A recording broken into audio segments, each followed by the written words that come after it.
For today's tip day, we're going to talk about taking down a torrent in TF2. The most effective way of doing this, even if there's a whole torrent nest, is for somebody to pop Uber. The only thing you need to keep in mind then is if you're the medic, you should run ahead of your heavy or whoever it is that's going to be taking out the torrents so that you can absorb the pushback. But let's assume you're not Uber ready and you're any other class.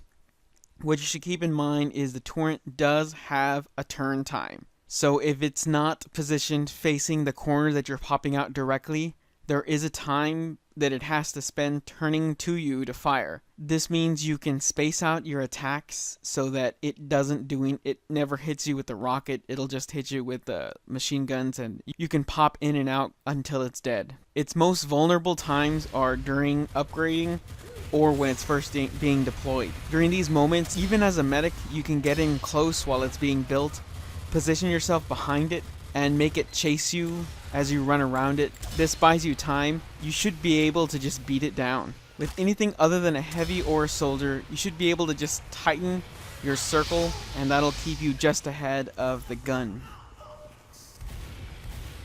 As a spy, I like to play with the Eternal Reward, and I don't always have a disguise.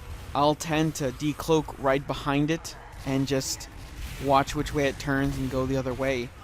You can easily have enough time to throw a sapper on it and continue on doing what you're doing.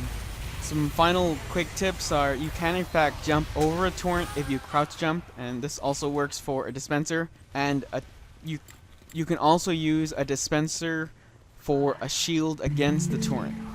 You can actually use the engineer that built the torrent as a shield against it as well. That's about it. Tomorrow's gaming news day, so we'll see you then.